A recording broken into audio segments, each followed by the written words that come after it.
your life as every level of success in the world's richest drug cartel. Level 1. The Puntero. It starts with a radio that smells like cheap plastic and sun-rotted sweat. You are 19 years old, sitting on a rusted moped at a crossroads where the asphalt turns into dust. The heat is a physical weight, 104 degrees, pressing the exhaust fumes into your lungs. You have one job: watch the road. You aren't a soldier, you aren't a businessman, you are a sensor, a biological alarm system. Every time a vehicle passes that doesn't belong, a white SUV with tinted windows, a local police truck with a specific mud pattern on the tires, or a rental car filled with tourists who took a wrong turn, you press the button. You don't speak in full sentences. You use codes you were taught 3 nights ago in a dark garage. Green for the local cops who are on the payroll, red for the federals, black for the rivals. You earn $30 a week. It is more than your father made in a month at the mill. But the money isn't the point. The point is the proximity to the vibration of power. You watch the armored convoys roar past your intersection, 6-figure trucks bristling with chrome and black-clad men carrying German-made rifles. They don't look at you. You are part of the scenery. You are the dirt. The psychological shift happens during the 3rd week, when a federal patrol actually stops. They ask you what you're doing. You feel the cold spike of adrenaline in your stomach, but you remember the rule. They can't touch you because the men in the convoys own the captain of this precinct. You lie to a man with a badge and a gun, and he walks away because he's afraid of what's behind you. That is the moment you stop being a citizen. You realize that the law is a suggestion, but the cartel is a gravity. You start looking at the crossroads not as a place you are stuck, but as a territory you are beginning to claim. Level 2. The Halcón. You aren't at the crossroads anymore. You've been moved into the city. You are a halcón, a hawk. You have graduated from a single intersection to a network. You sit in the back of a seafood restaurant with 4 different cell phones and a scanner that monitors the encrypted frequencies of the state police. You aren't just watching roads, you are watching people. You track the movements of the mayor's daughter. You know which hotels the DEA agents use when they fly in from the capital. You know which journalists are asking too many questions at the morgue. You are learning the anatomy of the city. You see it as a grid of influence and vulnerability. The pay bumps to $200 a week. You buy a new pair of boots and a watch that actually works. But you are also learning the cost of failure. You see a puntero brought into the back of the restaurant because he fell asleep on his shift and missed a rival incursion. They don't scream, they don't make it a spectacle. It's clinical. They take his radio and they take his life in the time it takes you to order a soda.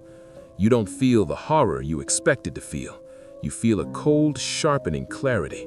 You realize that in this ecosystem, there is no such thing as a mistake, only a terminal error. You start staying awake for 20 hours at a time, fueled by caffeine and the dawning realization that information is the only currency that prevents you from becoming a body in a ditch. You are no longer a boy with a radio. You are a component of a predatory intelligence. Level 3, the Sicario. The transition happens on Tuesday at 2:13 a.m. They don't ask if you're ready. They hand you a Glock 19 with a selector switch and tell you to get in the truck. You are now a Sicario. You aren't watching the violence anymore. You are the violence. Your first assignment isn't a rival. It's a local merchant who refused to pay the protection tax. You stand in his living room while his children sleep down the hall. Your hands are shaking, but only until you see the look in his eyes. It's the look of a man who knows he is already dead. You realize that the gun in your hand gives you a godlike authority over the heartbeat of another human being. You pull the trigger. The sound is smaller than you thought it would be. You earn $500 for the hit. You spend it in 48 hours on things you can't keep: expensive liquor, a night in a high-end club, a gold chain that weighs down your neck. The money has to go fast because you realize you might not be around to spend it next week. Your identity is eroding. You stop using your real name. You have a clave, a call sign. You are S14. You start to see people as targets or obstacles. You develop a 1,000-yard stare. You don't sleep without a weapon under your pillow. You've crossed the moral event horizon. You rationalize it by telling yourself the merchant was weak, and the weak are just fuel for the strong. You are becoming a professional. You learn how to clean a rifle in the dark. You learn how to lead a target. You learn that the smell of cordite and copper is the smell of your own survival. Level 4, the Plaza Boss. You have survived the street wars. Most of the men you started with are under the ground or in a maximum security wing. You are 32 years old, and you are now a Plaza Boss. You own a city. Not metaphorically, you literally own the infrastructure. You meet with the chief of police once a week at a private ranch to hand him an envelope containing $50,000. You decide which businesses can open and which must close. You manage a budget of $3 million a month. You have 100 sicarios under your command, and you look at them the way a general looks at expendable infantry. The power is intoxicating, but the air is getting thinner. You aren't worried about the police, you're worried about the men below you. You know that every one of your lieutenants is calculating the distance between his chair and yours.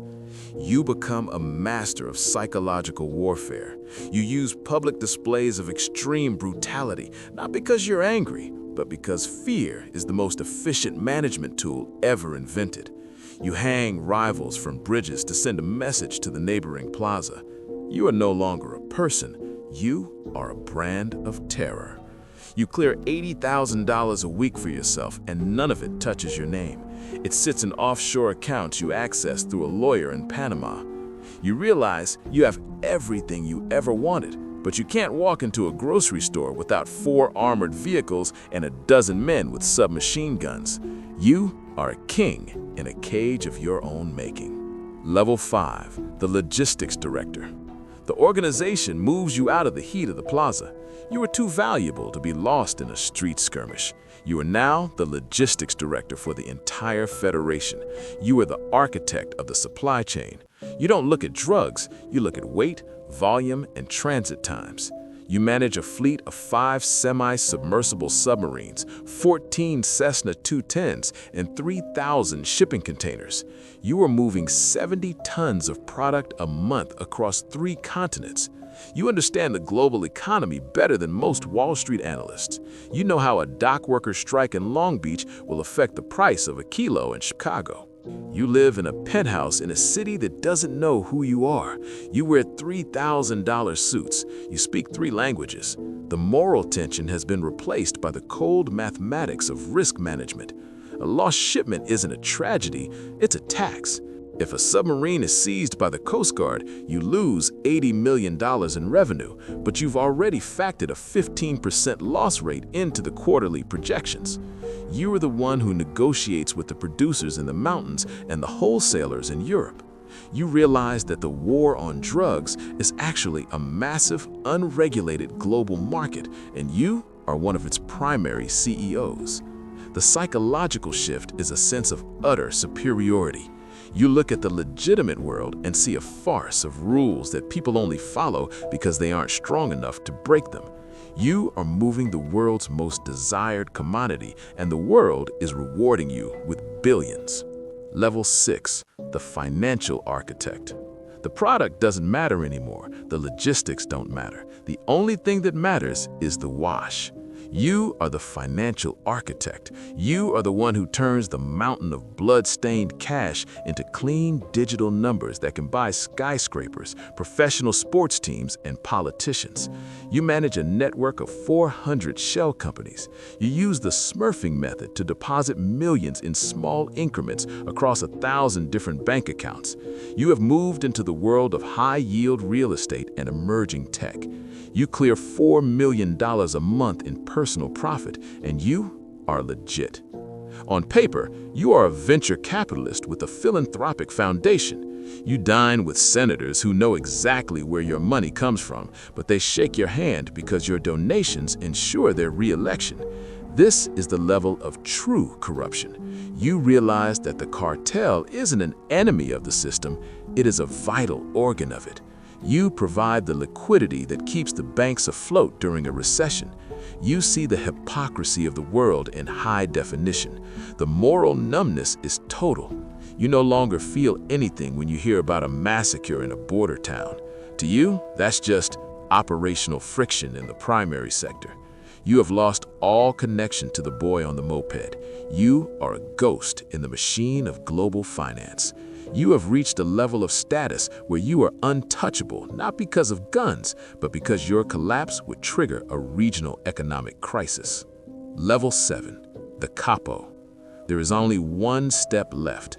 The old man dies of a heart attack, or he is betrayed by his own son, and you are the only one with the intelligence and the leverage to hold the factions together. You are the capo, the boss of bosses. You are the sun around which the entire underworld revolves. Your empire is worth $15 billion. You have a private army that is better equipped than the militaries of most small nations. You decide who lives and who dies in every major city in the country. You are a myth. You are a folk hero. You are a monster. The isolation is absolute. You live in a fortress in the mountains, protected by anti-aircraft missiles and 3 rings of elite security. You haven't seen your own children in 3 years because their presence is a vulnerability. You eat food prepared by a chef who has to taste every dish in front of you. You don't trust your shadow. You realize that the higher you climb, the more you have to sacrifice until there's nothing left but the seat you're sitting in. You are the most powerful man in the world, and you are the most alone. You spend your nights looking at the security feeds, watching the perimeters, waiting for the one lieutenant who is smart enough to do what you did 30 years ago. Power isn't something you have, it's something you defend until the day you can't. Level 8, the ghost. The end isn't a prison cell or a hail of bullets. That's for the lower levels. For you, the end is the disappearance. You have reached the final stage of success. You have become a ghost. You have officially died in a staged helicopter crash or a faked hospital fire. The world thinks you are gone. The files are closed, but you are still here. You live in a quiet villa on a private island, or perhaps in a nondescript apartment in a European capital. You have no name, you have no face. You have $300 million in gold and untraceable crypto, and you spend your days in silence. You are the architect. You don't run the day-to-day. You don't manage the wash. You are the silent consultant for the new generation. You see the whole game from the outside. You realize that the cartel is an immortal entity. It doesn't care about you. It didn't care about the old man. It is a self-sustaining cycle of human greed and desperation. You are the only one who got out with your life and your mind, but the cost was your soul. You sit on a balcony watching the sun set over a sea you don't recognize, and you realize that you aren't a man anymore. You are a cautionary tale that no one will ever hear. You have ultimate freedom, but you have no one to share it with. You are the king of a kingdom that doesn't exist. The cycle continues because the hunger never dies. Somewhere in a small town where the asphalt turns to dust, the heat is 104 degrees. A boy is sitting on a rusted moped at a crossroads. He is 19 years old. He is bored. He is hungry. He is holding a radio that smells like cheap plastic and sweat. He sees a convoy of black SUVs roar past, and he doesn't see a death sentence. He sees a future. He sees the chrome. He sees the power. He presses the button on his radio and speaks a single code he learned 3 nights ago. He thinks he understands the game. He thinks he's going to be the one who makes it all the way. He doesn't know that the game already won, but he will.